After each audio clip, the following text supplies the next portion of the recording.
Today we're making challah. I chose this recipe because not only is it a delicious bread, but it actually is the first bread that I ever made myself.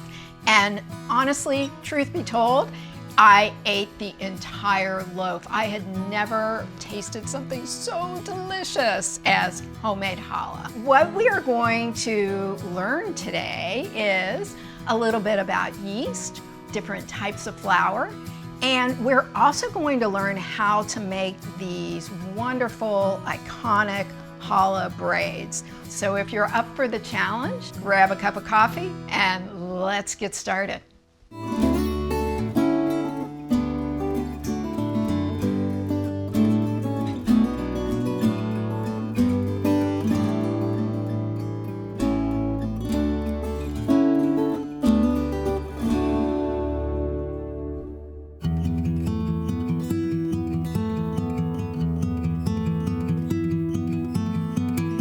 The first thing we're going to do is get our yeast activated, and I'm measuring everything today on my little kitchen scale.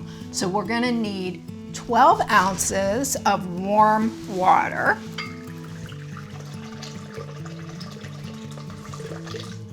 There we go. And the thing about yeast is you want the water or the liquid to be warm, but you don't want it too warm. So I just want to check and make sure I'm not going to kill my yeast. And we're okay. We're at about 110 or so degrees there. So to that, I am now going to add my yeast, and I need 1 tablespoon or 12 grams of active dry yeast. And just because our yeast likes to have a little something sweet with it, I'm just going to add about a tablespoon of sugar. And now just kind of mix that all together. So now let's let yeast do its thing. It's going to take about 5 minutes or so for it to get nice and bubbly. And while that is happening, let's talk a few minutes about yeast. What I have here is active dry yeast, which is what we're using in today's challah recipe. And active dry yeast, it's grinded to a pretty fine grind, but what the benefit is of this yeast is it gives you a longer acting time period in your dough. It consistently releases, but you do need to proof your active dry yeast. Another type of yeast that you've probably seen in the grocery store, or maybe you've used, is instant yeast. It might be hard to tell the difference just from looking, but this instant yeast is more finely grinded, and the benefit of this yeast is you don't have to proof it, and in your dough itself it gives you more of a quick rise or quick acting sort of process with the yeast. And then there's a third yeast out there that is a fresh yeast. It's also called cake yeast. It is really what the bakeries use, and it gives your baked goods a really yeasty, almost a little sweet flavor. But heads up, if you do want to use it, number one, you have to do twice as much of your cake yeast than a recipe calls for. And also think ahead, because you're going to probably have to get it online. Look at our yeast. This is exactly what you want to see with your yeast being alive. It's alive. So to our yeast, we are going to add 120 grams of vegetable oil. Let's get that whisked in.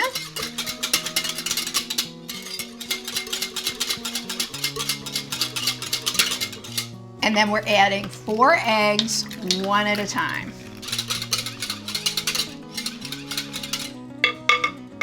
All right, next up, we've got to put our sugar in, and we're using 2 different types of sugars. We're going to use granulated sugar, and we're also going to add some honey for a little complexity of flavors.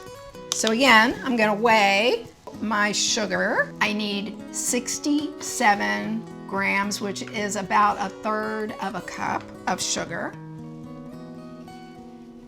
I'm also going to add the honey. which I need 63 grams of honey, which is about 3 tablespoons.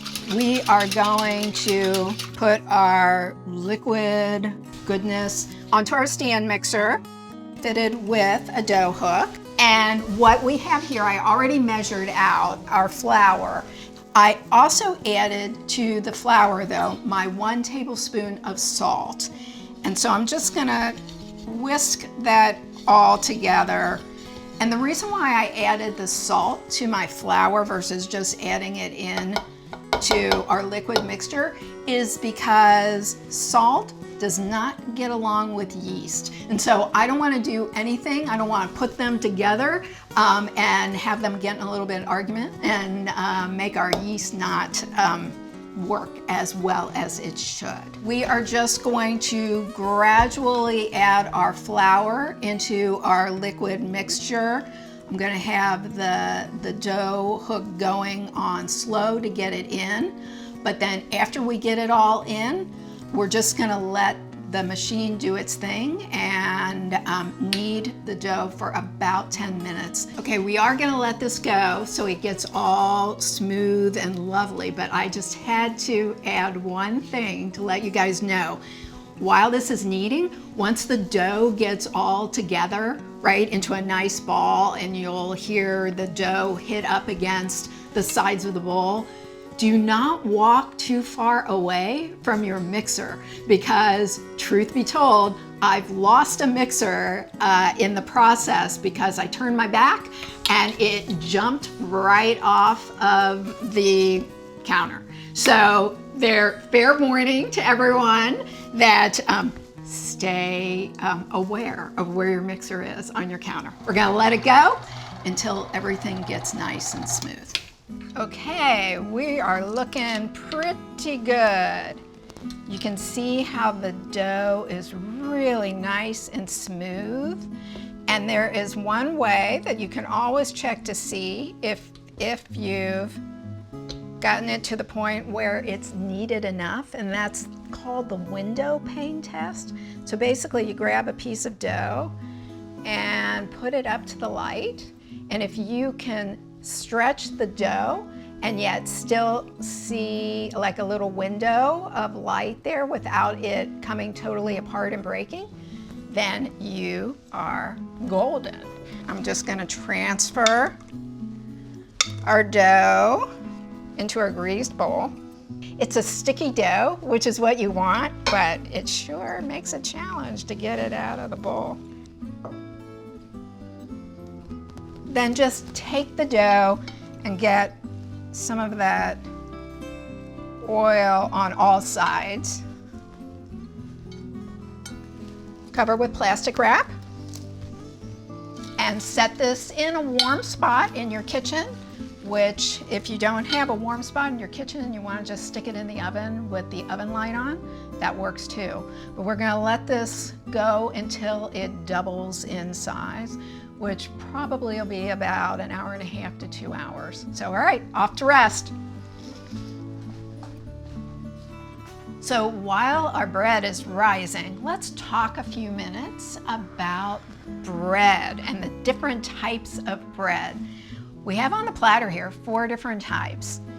This bread is brioche, and brioche is made with milk and eggs and a lot of butter. In fact, it's a little bit different from challah, but similar kind of in flavor somewhat, except challah is made with oil and brioche is made with butter. But overall, brioche is higher in fat and protein because of all of those lovely ingredients. And then next up, here's our sourdough. You all know all about sourdough. I'm sure you've tasted it, had it in various places, maybe make it yourself. Sourdough has that naturally kind of sour flavor. And the difference with sourdough is it's made with a sourdough starter versus just using either our active or our instant yeast. Next up, here we have whole wheat bread, and whole wheat bread is made with wheat kernels, and that's what gives you that little extra oomph of nutrition and fiber and texture. And then last but not least, we have rye bread over here. Rye bread is made with rye grain, and it has a really great texture, but also high in fiber, and makes it just really, really tasty. So there you have it. 4 different types of bread, all made with different types of flour and different varying ingredients, which give you not only a wonderful variety, but also different health benefits. So next time you're at the store, or next time you want to make that sandwich, choose wisely. So here is our bread dough that has been rising for about 2 hours. All we're going to do now is punch it down and let it have a second rise. So here we go. We're just punching it down, and we do this so that it gives our challah an extra oomph of flavor, texture, and just overall quality of our bread. Cover it back up, and then we're gonna set it aside, and this rise will be for about a half an hour.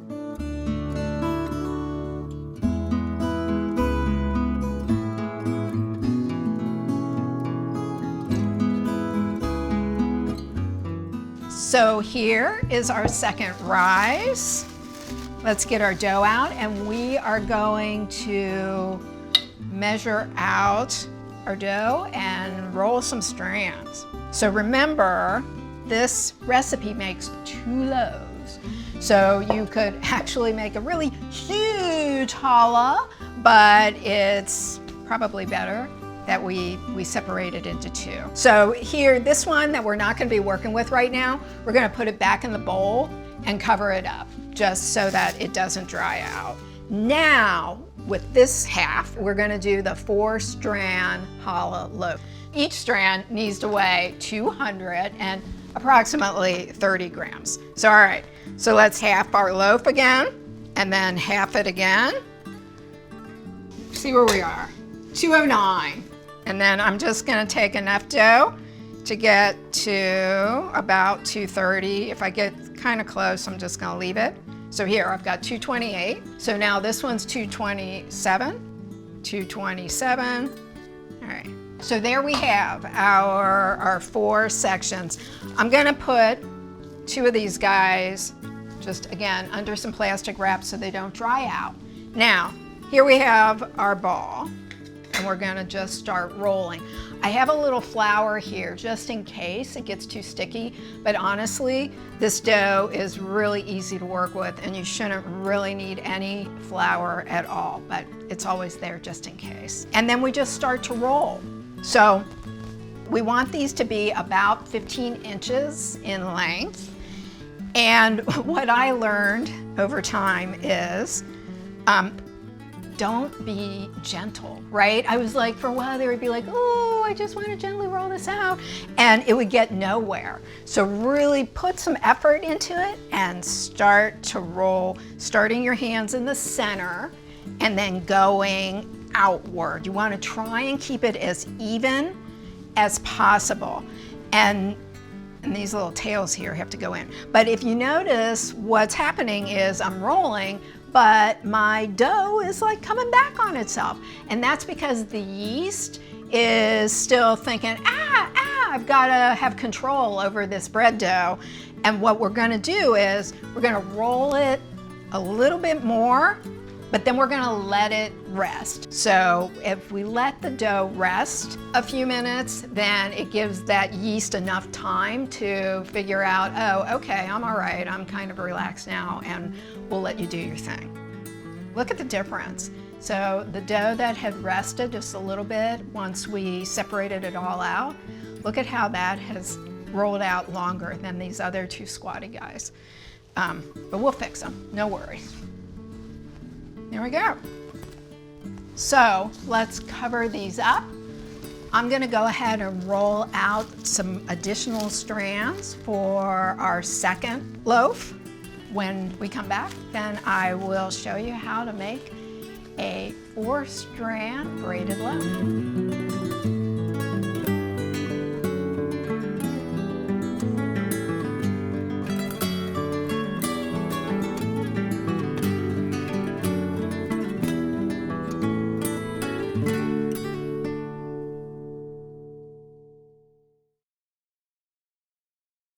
So we have all 4 of our strands ready for the 4-strand challah loaf shape. And you know what? 3 strands, if that's what you're comfortable with, then by all means go ahead and do it. But I just think this is kind of a traditional look for the challah, and it's really not that hard. Let me show you how. So we're going to take our strands and pinch them together up at the top here. And don't worry, we'll kind of make it a little prettier when we get the loaf all together. So, starting with whichever side you're most comfortable with. So for me, this is my left side here. You're going to take the outer strand, you're going to lift up this middle or 3rd strand here, and you're going to take that outer one and you're going to put it off to the side like that. You've got 3 in front of you, and you've got this guy out to the side. So now we're going to take this outer strand again, and we're lifting up the 3rd over and putting him all the way over. Kind of readjust, because I know for me, that helps me to keep track. So again, you have this one guy over here, you have your 3, taking the outer strand, lifting up the 3rd, we're bringing it up and over that outer strand.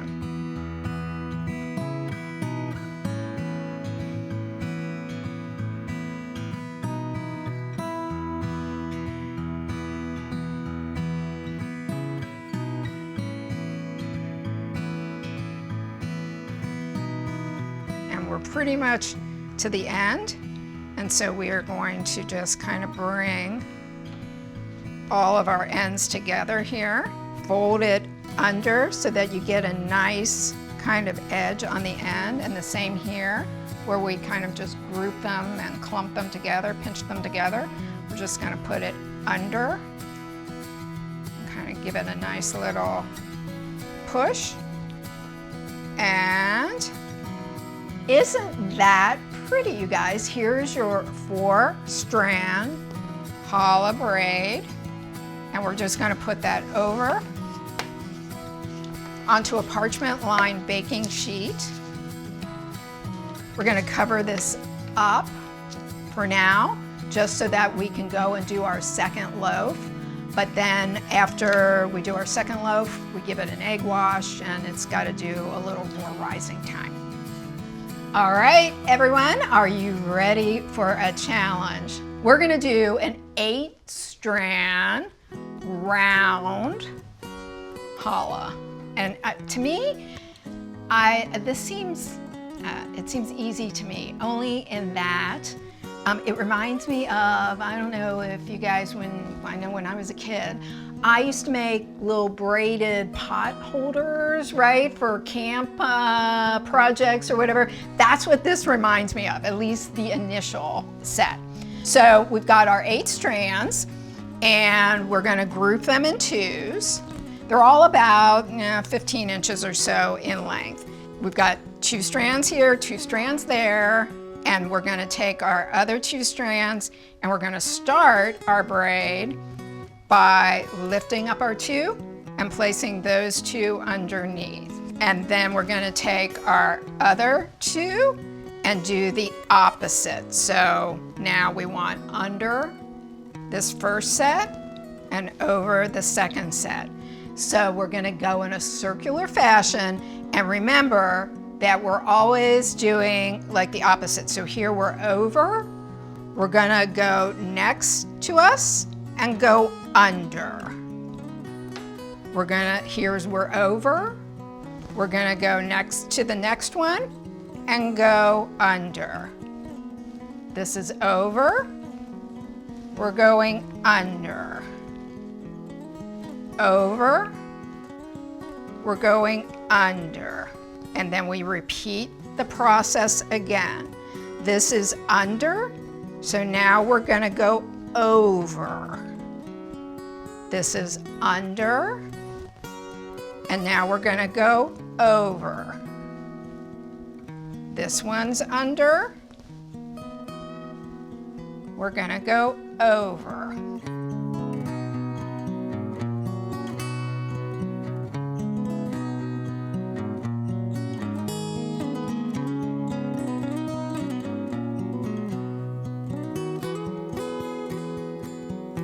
Now we're just going to take those little bits and tuck them underneath and pull to kind of make it into a little bit more of a circle if you have to. But there you have it.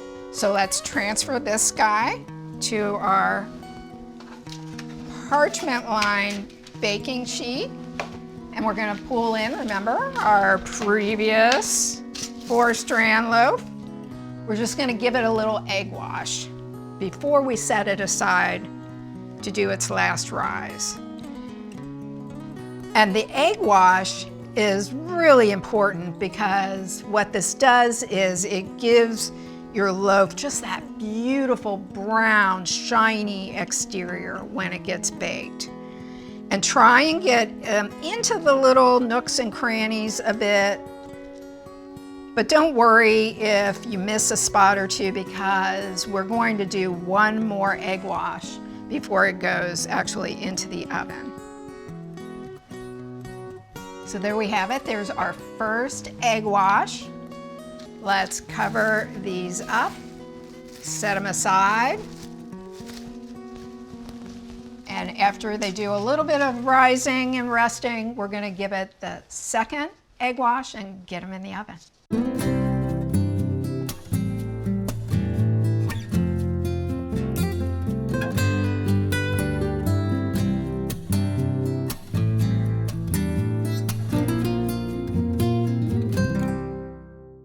While our bread's baking, we're going to make some compounded butter. You know, you can make all sorts of different flavors with your compound butter, but today we are making this orange blossom floral butter, and it's really easy to do. It'll taste delicious with our challah, so let me show you how. All right, so to a stick of butter here that is softened, because I didn't feel like dragging out the mixer for this, I am going to add about 1.5 teaspoons of honey. You can tell, since I'm not measuring, we're just kind of eyeballing it. It's not critical for our proportions. And I am also adding orange blossom water. It gives a nice little flavor to our butter. So I'm just going to add about 1/2 of, maybe even 1/4 or 1/2 teaspoon. 1/2 teaspoon at the most. You don't want to overdo this. And then I have here some finely chopped up orange rind that has been sugared. It gives a nice little sweetness. And then I'm also going to, just for a little bit of freshness, now I know we're calling it orange blossom butter. I don't have any oranges, but I do have some tangerines. So I'm just going to use a little bit of the tangerine skin and just grate it into our butter here. It'll give it a nice little citrusy flavor and a little freshness. And one last thing here is I have some sea salt and just some dried flowers. There's some like corn flour, there's a little bit of dried rose in here, a little bit of dried citrus. You can get it online, you can add it, you can leave it out, whatever your heart desires. But I just think it looks pretty and it adds a little texture. So all right, and then that's it. We're just gonna get this all incorporated. And once it gets nicely mixed in, we're gonna take this and wrap it up in some saran wrap into like a cylinder, as I have here, and just put it in the refrigerator and let it sit overnight. The flavors will get nicely incorporated and kind of meld together. And then when you're ready to use it, just pop it out of your plastic wrap and slice yourself some butter pieces, and you have a delicious compound butter. Here they are. Oh my gosh, they smell wonderful. They look fabulous. Let me show you a few ways to possibly plate it and serve it. Totally up to you, but here are just some little fancier ways that you might want to present it to your family or friends. So we're gonna take our round challah and just place it here on this little round wooden board that I have.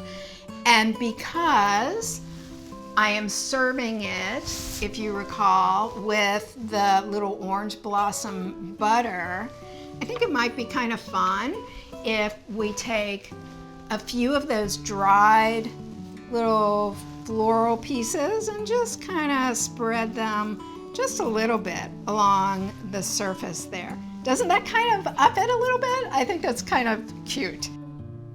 And then for our loaf, I think it would look perfect just kind of on the pedestal there itself, just at a little angle. You know, this recipe makes 2 loaves, and so with 1 loaf, certainly you can make your beautiful challah, but with the other loaf, you've got some options. And one of the things that I did, I made a chocolate babka with the second loaf. It really is as easy as making some chocolate filling and then spreading it up. It really isn't that much different from making a cinnamon bread. Isn't that pretty? And I will put the filling recipe, we'll get that online for you so you'll have it. But you could certainly serve that then on a little pedestal. I've cut off a couple slices that you could have just kind of to the side. And then just for the effect of knowing that this is chocolate, right? You could just throw a few little chocolate chips along the pedestal. And there you have it. Challah, 3 ways. I really had a lot of fun today showing you how to braid challah with 8 strands and with 4 strands, and I hope you had a lot of fun watching. I know I can't wait to just dig in. So thanks for stopping by, and I hope to see you soon on another episode of Stephanie's Recipe Journal.